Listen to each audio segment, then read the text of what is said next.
A force of elite American troops on board Black Hawk helicopters strike into the heart of the city of Mogadishu, Somalia. We were invincible, we were Superman, and these were the Captain Kirks of Army aviation. Their task? To abduct two sidekicks of a brutal Somali warlord. We just came out of nowhere and dropped into the city.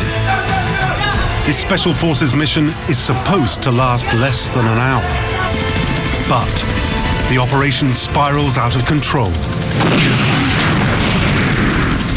got a Black Hawk down! We got a Black Hawk down! And then everything changed. Then it became a whole nother mission. Thousands of Somalis surround the troops trapped inside enemy territory.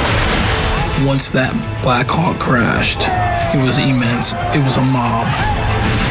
The Americans launch a rescue mission that will push them to the limit. The hornet's nest, so to speak, had been stirred up, and we were receiving fire at every intersection. The battle would become the legend of Black Hawk Down.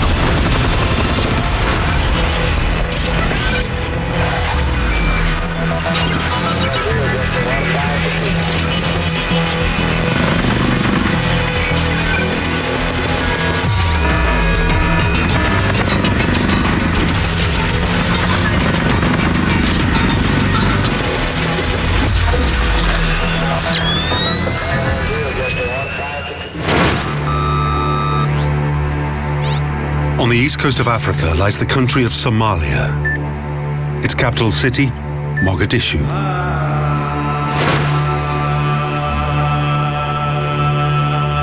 It is about to witness one of the bloodiest chapters in its history.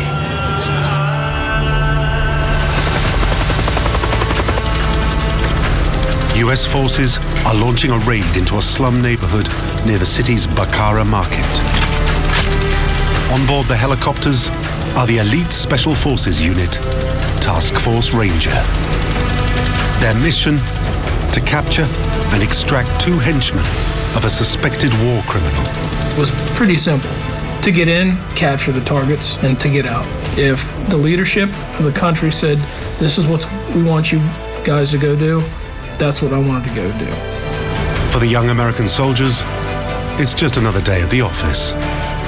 We were certainly mentally prepared for it, and we were certainly ready for whatever that they could throw at us. We went where we wanted to go, and there wasn't anyone there that could tell us or make us do otherwise. There simply wasn't.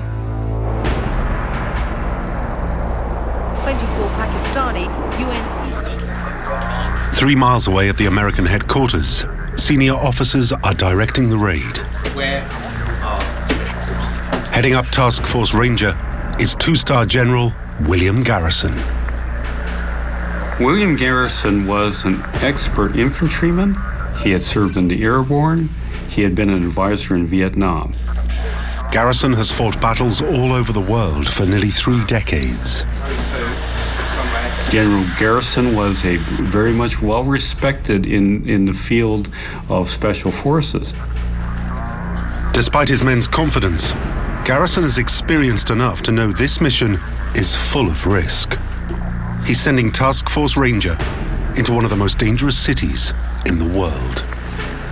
But if it succeeds, he will strike a blow against one of the most ruthless men in Somalia, Mohammed Farah Aidid.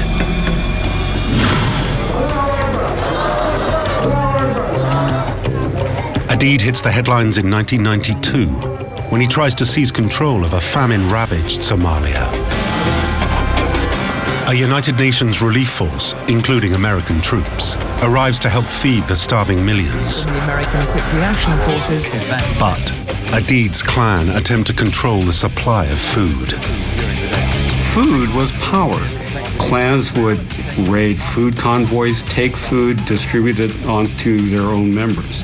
This then forced the United Nations to look at security measures. Aidid's men massacre 24 UN peacekeepers. It makes him a wanted man. But Aidid just disappears. General Aidid had basically gone underground. And so some of the thoughts of Task Force Ranger was, if we can't get a deed, let's look for the lieutenants. Garrison has intelligence that two of Adid's most trusted associates have been spotted in Mogadishu. These are the men that Task Force Ranger have been sent in to snatch. If you could cut off those leaders, then that would make it very tough for Adid.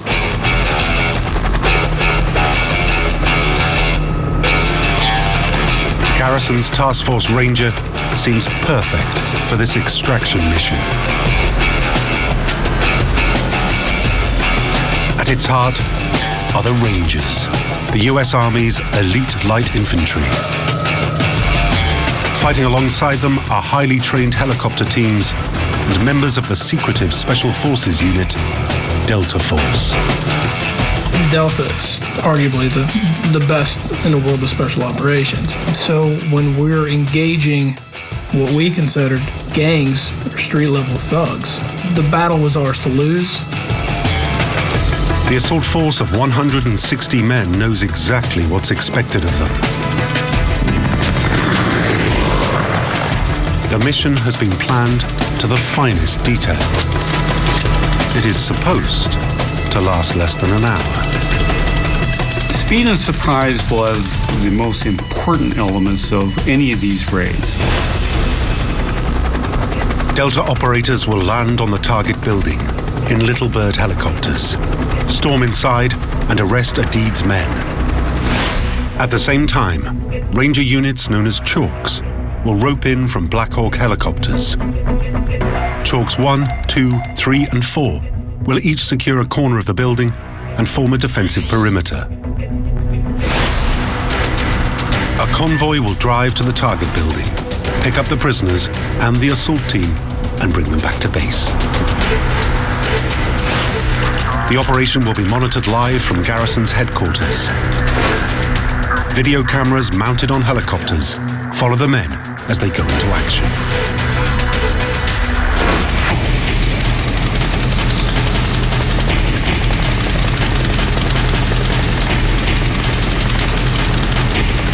By mid-afternoon, the airborne assault force has maneuvered above the target building. On board, Rangers Kenny Thomas and Randy Romalia prepare to fast rope in.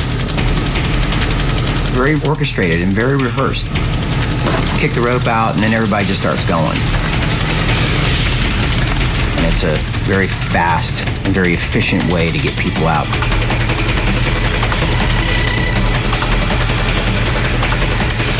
We just came out of nowhere and dropped into the city. And it was almost that calm before the storm.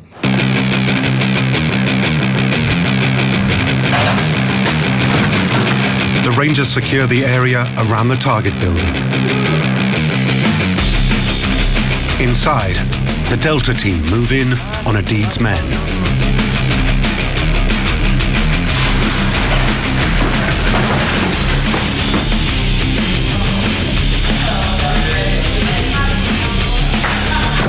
It's no contest. It took Delta Force about 15 minutes or so to get everybody secured. The raid is going like clockwork. They brought all the guys out of the building and we were like, yes, we scored. Like we knew we had done a good thing. So that left us on the target, waiting for our ride. With the exception of one injured private, the Special Operations mission is a massive success. It was another Sunday drive home that you would be able to complete the mission and let's go home now, boys.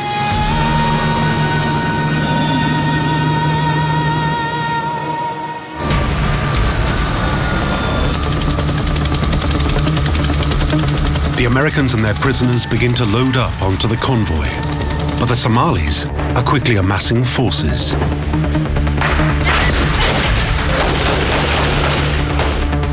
Chalk 3, the Ranger unit including Kenny Thomas and Randy Romalia, are waiting near the target building. Soon, they are taking fire. Started with one weapon being fired at you from one direction to multiple directions. but it really wasn't that bad at that point. The reason it wasn't bad is because they were missing. But as Kenny discovers, the Somalis are becoming more accurate. I was on a knee firing down the road, and it hit me right here. Bam, it just knocked me backwards.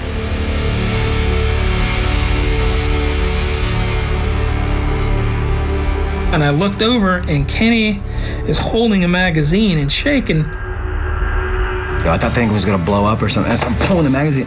I looked over across the street, and Randy's over there. He's like almost laughing at me because he must have looked silly to him. And the magazine kept that round from going through and hitting him in the chest. The center mass shot on Kenny.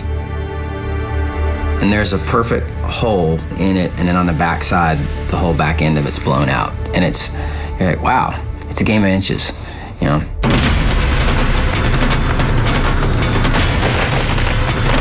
Every second the Americans spend in the danger zone gives the Somalis time to bring in more militiamen.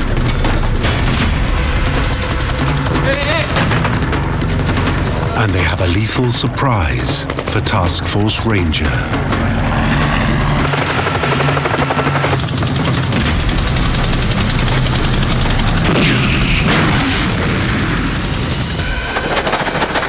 I looked up and I saw the black smoke coming from the tail section of the Black Hawk, and it went into a spin. It looked odd. Like it shouldn't be flying like that. In the back of your mind, you knew that it was going down. I heard it impact.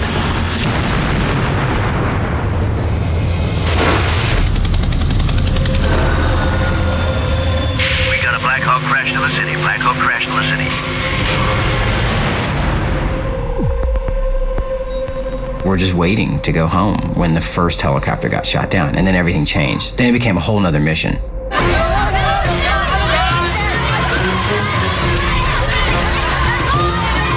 The Somalis near the crash site swarmed towards the injured men of the downed helicopter. You saw masses of people blocks away from us moving in that direction.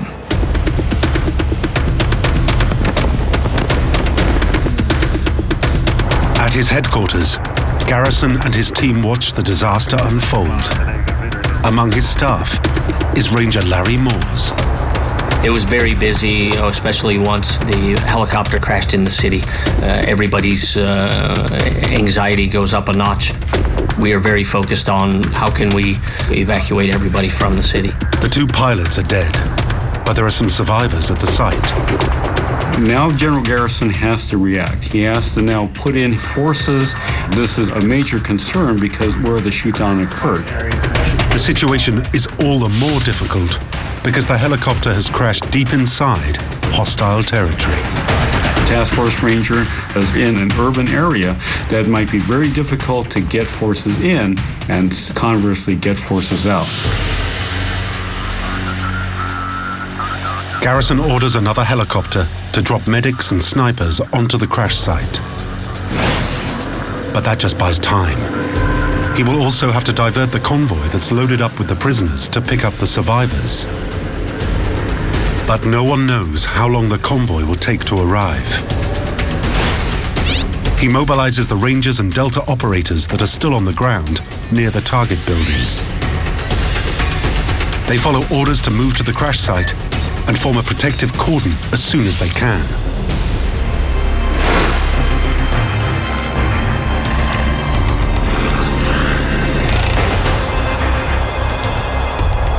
Chalk 3 with Randy Romalia and Kenny Thomas are just 500 yards away from the crash site.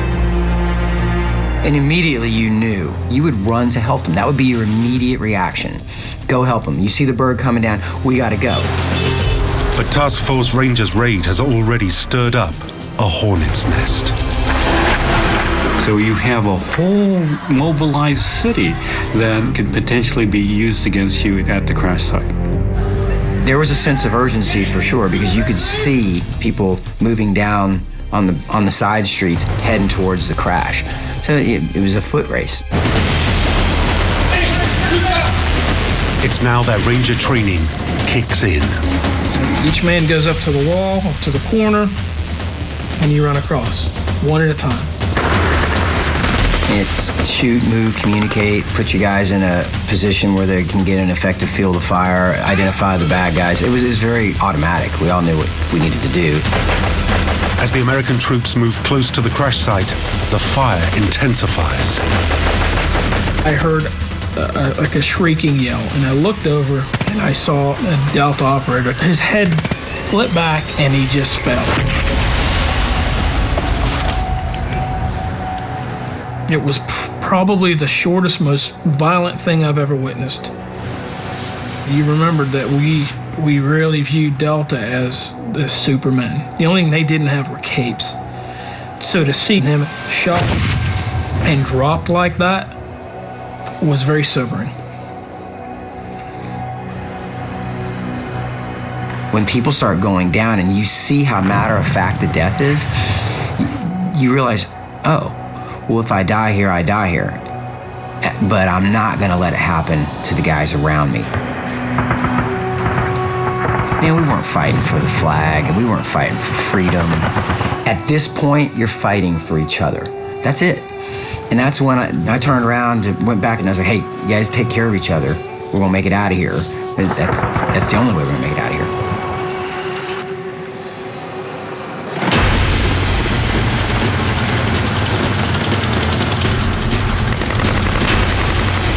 Kenny and Randy's unit continue to fight their way towards the Americans at the crash site, but they're still a block away. All the while, the Somalis are gaining in confidence and numbers.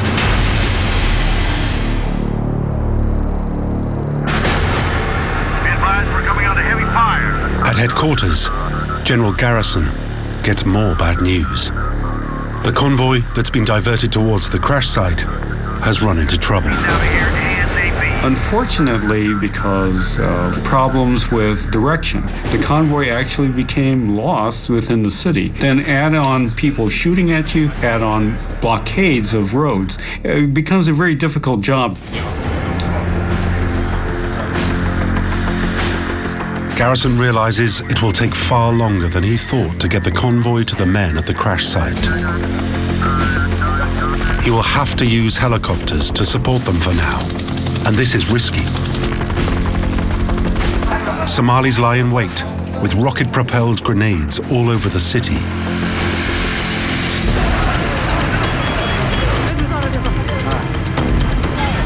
A half-mile away from the crash site, a second Black Hawk is targeted.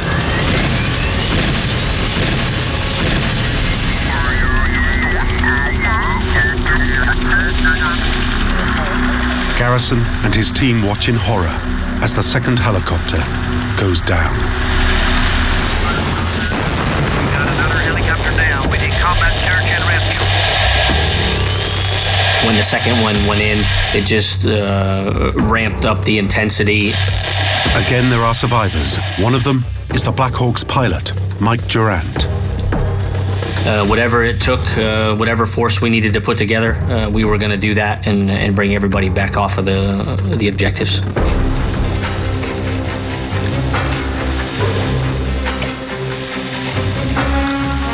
Another Black Hawk ropes in 2 Delta snipers to protect Durant and his crew.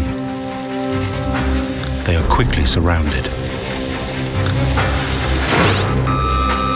The 2 Black Hawks have crashed half a mile away from each other, making the rescue mission even harder. And the convoy is still unable to break through to the first crash site. Half its force is now either wounded or dead. We kept hearing on the radio the amount of casualties. All I wanted to do was be out there with them and be a part of the effort. Garrison reaches a devastating decision. The rescue convoy is becoming combat ineffective. He has no choice but to pull them out.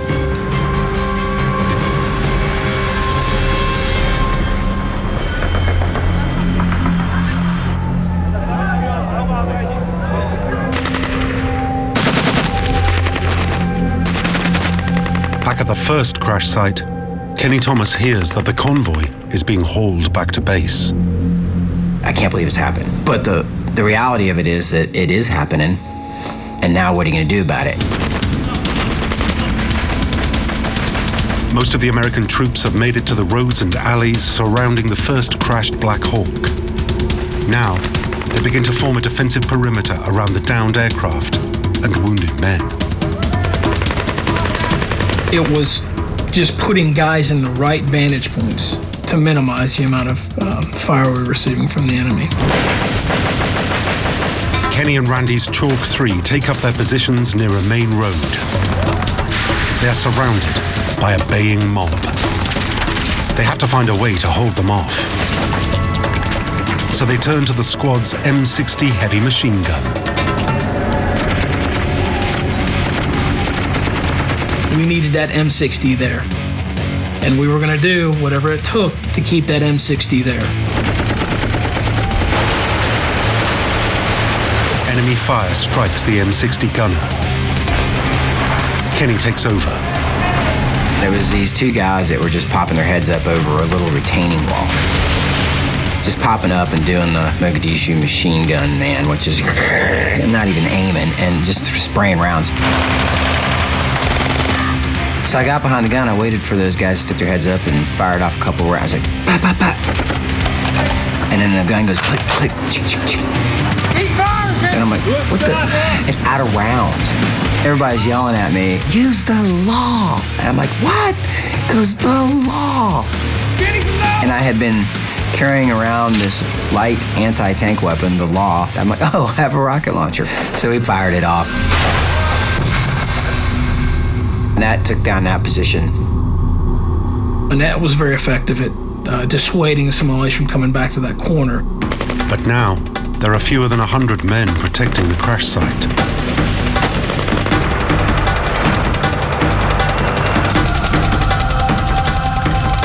The number of Somalis are steadily growing, and they outnumber the Americans at least 10 to 1. Most of them with close links to a Deeds clan. The Somali clan member believes in clan first and last. They're going to take that to the nth degree, to such an extent that they're willing to die for it. To make them even more fanatical, some are high on the local drug of choice. There was some use of an addictive drug called cat. It's almost like being on amphetamine. It's going to provide you that extra oomph or that strength to carry on. You're fighting a tough foe. We came in with the audacity that we could just kick in doors and take down who we wanted, and they were going to fight back. That's one of the places we went wrong. We completely underestimated their ability to play the game of urban combat.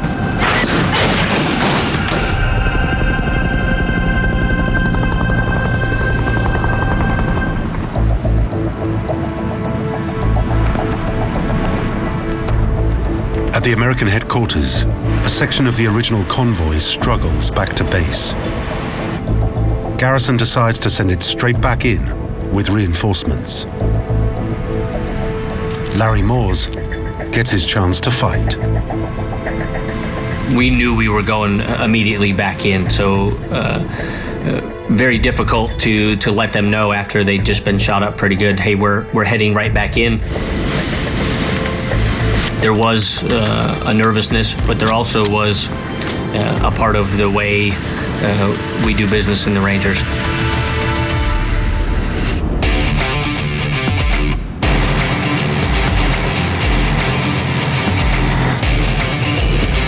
The new convoy rolls out, but the Somalis are ready. The Somalis had set up a huge roadblock. There was no maneuvering around. We were hit by a high volume of small arms fire to try and keep us from getting up there to that crash site. It was a pretty constant fight. Larry and his men try to break through, but the whole of the city is now against them. The hornet's nest, so to speak, had been stirred up, and we were receiving fire at every intersection. We knew that it was going to be a fight that day. Larry's convoy is held up in the middle of the city, still short of the second crash site, and even further from the men on the ground at crash site 1.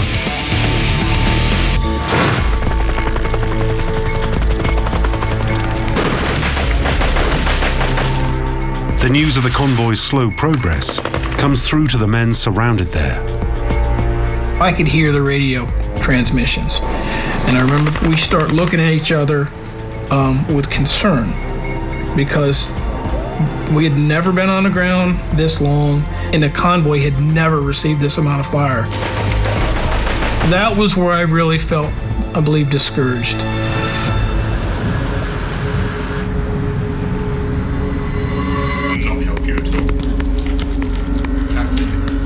At his base, General Garrison can see his vehicles cannot find a way through the city's streets. Eventually, he realizes he has no choice but to pull them back to base for a second time. It must have been a most difficult decision for him, because he knew that potentially if he did nothing to save those individuals, he would have another repeat of maybe a massacre. Conversely, he had to weigh the risk of having even more casualties. Reluctantly, the men in the convoy follow General Garrison's orders. From my perspective, I wanted to fight into the objective, but from a leadership perspective, they're making a command and control decision. Do we really want to insert more Humvees who can't support themselves for a long fight? We just create a bigger problem. The surrounded men of the crash sites are no nearer to being rescued.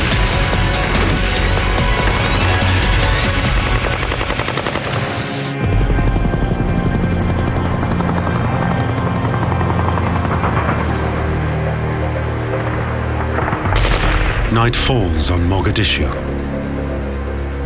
It's been just 3 hours since the mission began. Near the first crash site, Kenny and Randy defend their positions against the mob in the darkness.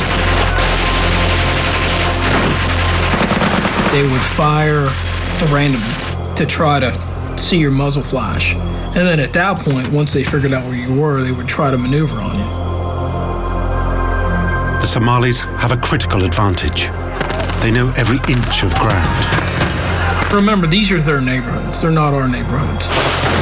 The Americans realize they stand no chance on the city's streets. The thing that obviously made sense, and the Delta guys had already done this, was kick in a door, take over the house, and that's what we needed to do.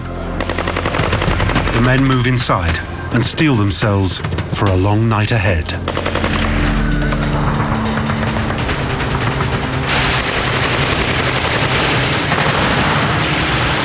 By now, many of the men of Task Force Ranger are regretting not bringing an essential piece of kit into the battle.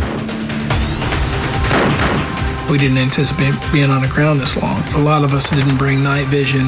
Basically, we got complacent because we were happy not to carry more gear. But we learned it's better to have and not need than to need and not have. The Americans could have seen their enemy in near total darkness with their night vision goggles. Without them, the Somalis can close in. The fighting along the crash site is very close combat. It's almost eye to eye, tooth to tooth. The Americans are now fighting for their lives.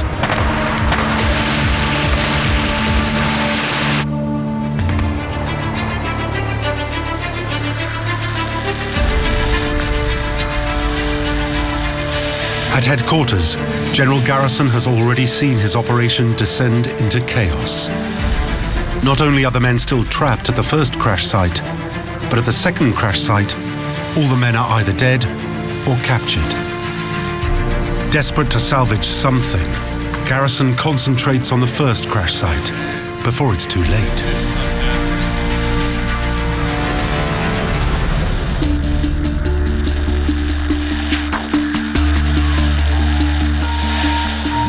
The only way to get his men out is to launch another convoy.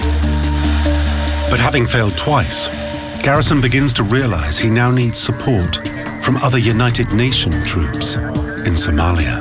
How do you get the forces out? Well, you had to rely on something else. That something else were armored vehicles to break through those blockades and to protect the convoy. Who could provide that? It would only be the UN. Getting this multinational force together will take time. It's something that the men on the ground may not have.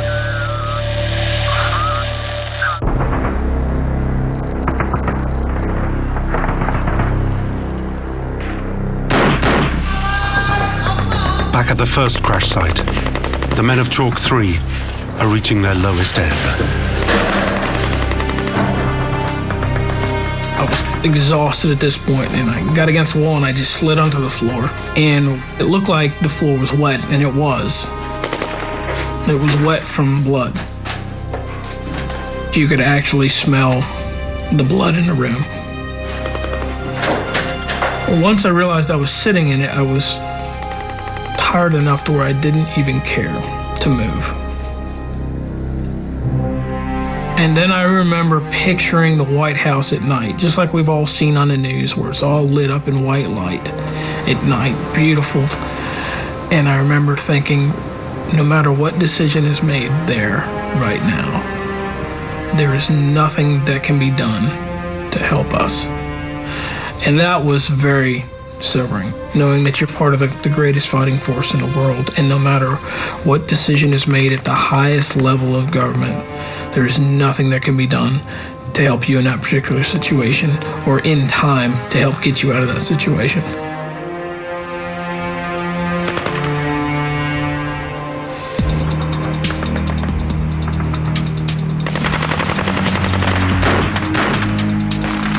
The Americans are paying the price for their overconfidence before the mission. They are now lacking more than just night goggles. So at this point in the night, it was quite clear that we were running out of stuff. They are low on ammunition, food, water, and medical supplies. At Chalk 3's position, one of their men is bleeding to death. They desperately need more morphine and IV bags. They have to be resupplied.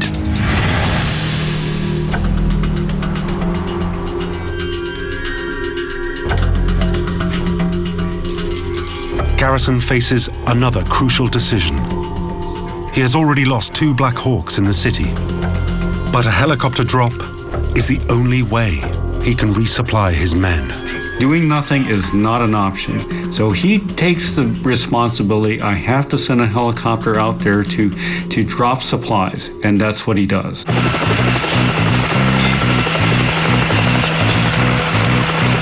Garrison orders the launch of another Black Hawk helicopter. The pilot will need to be guided in by the men on the ground.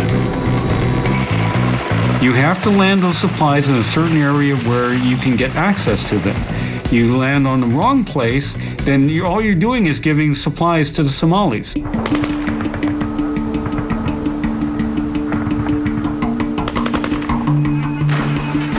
The mission's success depends on an infrared strobe carried by the American troops. Invisible to the Somalis, this small device's signal allows the pilot to spot the landing zone using his night vision sights.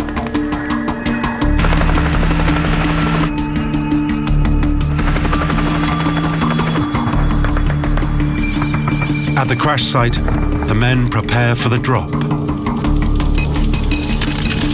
This is Super 66 calling in for radio check, over. Reading you loud and clear.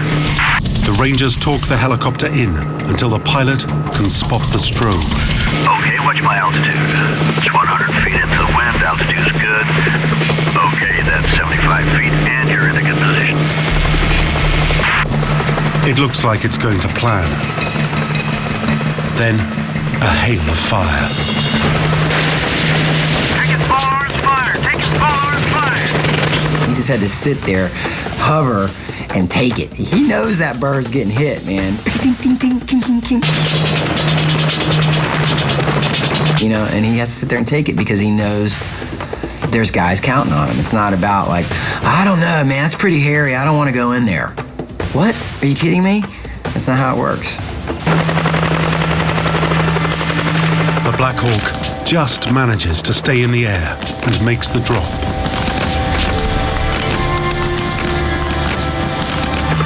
The Rangers receive their lifeline. Well, the bird was hovering right over the building, so they just kicked him out, and it was, you know, much needed supplies that you could argue kept one of our guys alive. You know, he was going low on fluids. They didn't have anything else to keep his body from collapsing, and without IVs, he wouldn't have made it. The Black Hawk struggles back to base riddled with bullets. The men on the ground can hold out a while longer, but they need General Garrison to find them a way out.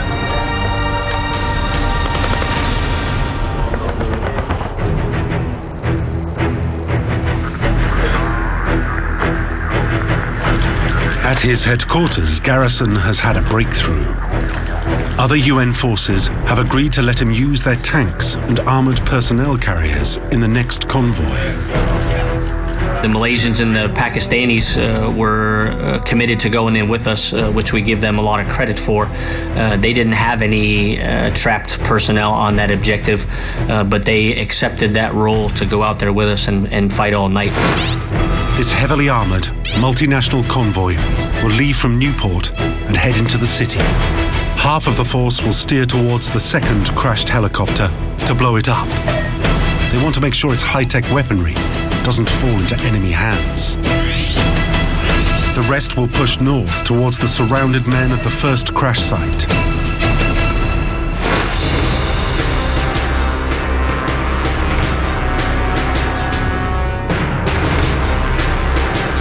The rescue convoy moves out, 8 hours after the original raid was launched. Once again, Larry Moores is going in. Anybody that was able to go out and fight that night, we took with us. So there was some intel analysts. There was a couple of wounded Rangers who were able to take a cast off their arm because they wanted to be part of the mission. Corporal Robert Lawhead, a Humvee driver assigned to the 10th Mountain Division, joins the rescue effort. It didn't matter if it were Special Operations, Rangers, or even the 10th Mountain Division. It was just, we had people in trouble. And at that point, we knew it was us against the country. We didn't have time to think about it. We just did it.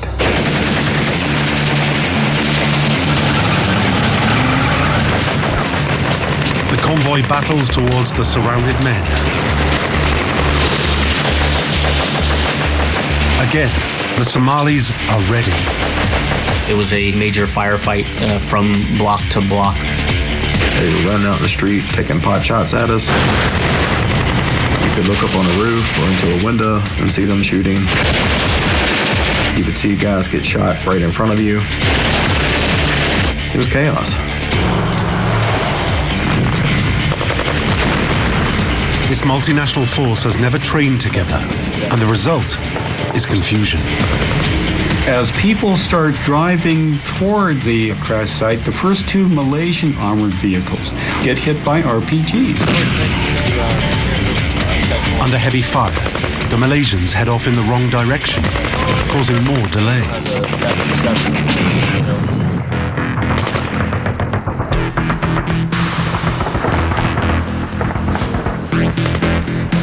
At the first crash site, the waiting troops are feeling the strain.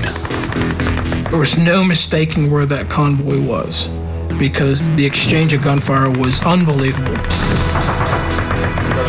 The rescue operation is less than half a mile away, but it may as well be on the other side of Africa.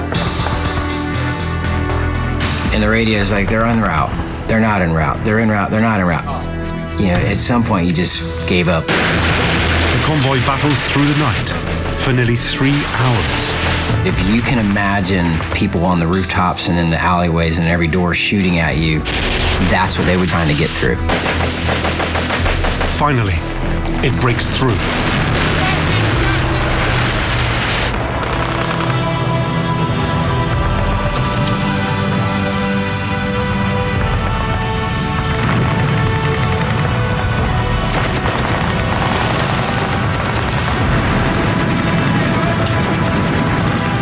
I believe at that point we thought it was pretty much over.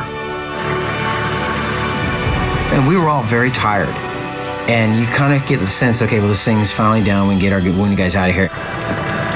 The men at the crash site load up their casualties and prepare to head off. Everybody thinks they're about to go home.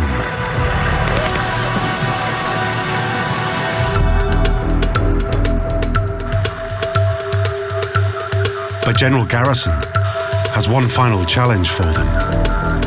The Ranger Creed dictates the Americans can't leave a man behind. He wants his men to bring the body of the pilot of the crashed helicopter home. This was something we had to do. It was the right thing. It was not a question that we were going to leave the body behind. But the body is still trapped inside the crushed cockpit, and it will take time to free it. The delay could mean they lose the cover of darkness. It became a fight against time, dismantling that aircraft to remove him, to bring him home with us. Robert Lawhead's Humvee is called into action to try and free the body from the wreckage. We would start attaching the tow strap to parts of the helicopter to try to pull, different parts of the frame apart so we could get more free access to the body. The delay gives the Somalis more time to attack.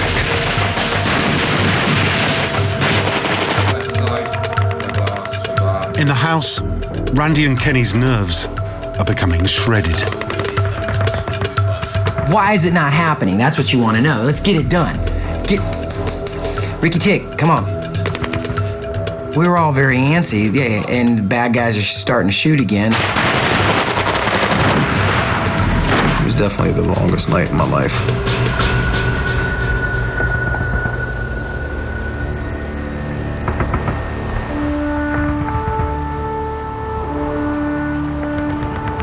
After 3.5 hours, the rescue team finally recovers the dead pilot's body. Only then can they head home. We're getting the hell out of here. I don't care what's in front of us. The convoy now has to fight through a heavily defended maze of streets towards a UN-held stadium in the north of the city. Worse, there's not enough vehicles for all the troops. At that point, the plan was to run out next to vehicles.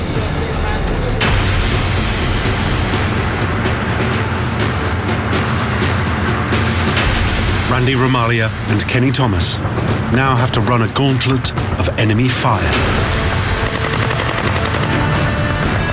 And they try to use the vehicles as cover.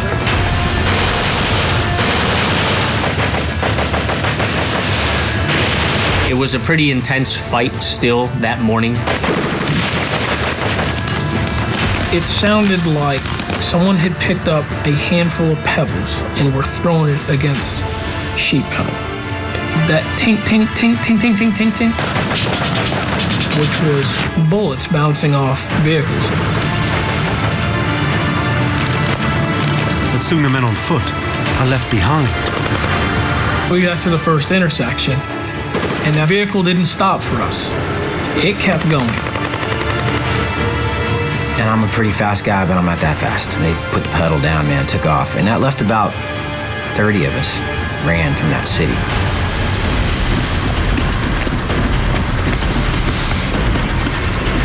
With their cover gone, Kenny and Randy suddenly find themselves more exposed to enemy fire.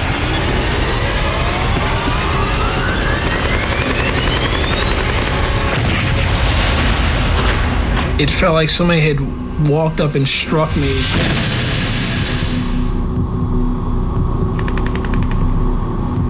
Looked like someone hit him with a baseball bat on the shoulder, like he just kind of did this thing.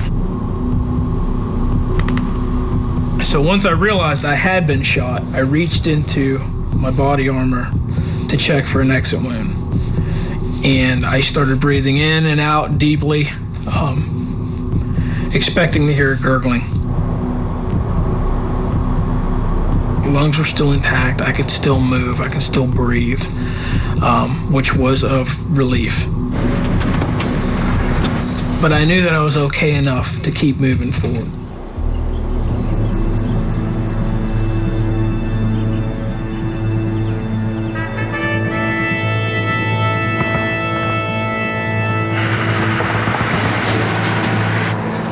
Eventually, Kenny and Randy managed to scramble on board UN vehicles. Half an hour later, the convoy finally forces its way back to the safety of the UN-held stadium.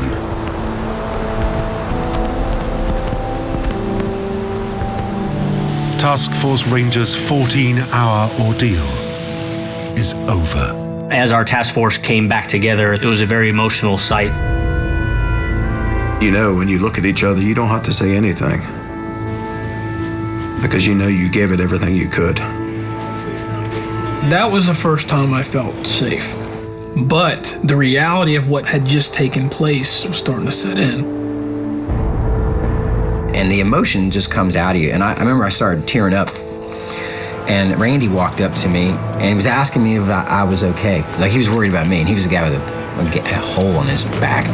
But at that time, it was enough to know he was alive, because I knew by then, we had lost guys. And I knew it was a big deal. General Garrison now counts the cost of the mission. 18 Americans, 1 Malaysian peacekeeper, and 500 Somalis are dead. Worse still, the bodies of the crew from the second crash site are mutilated and dragged through the streets in front of video cameras.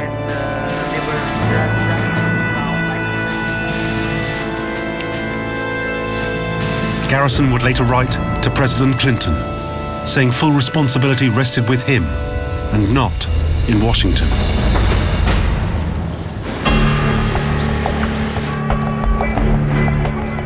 The situation gets worse. The Somalis broadcast images of the captured helicopter pilot, Michael Durant. Michael Durant was held captive. 11 days after the raid, he is released.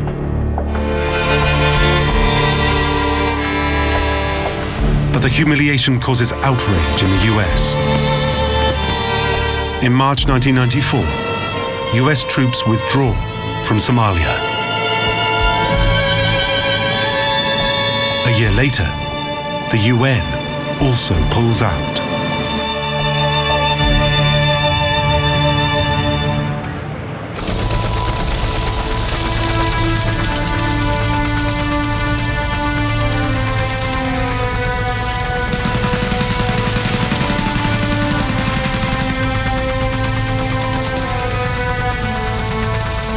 In the years since the Black Hawk Down mission, the men who fought in Somalia remain proud of what they achieved.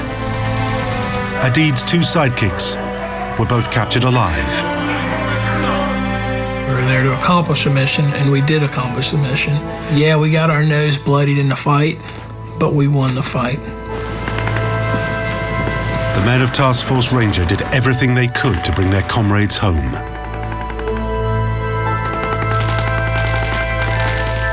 Their fighting spirit will ensure this operation will go down in Special Forces history.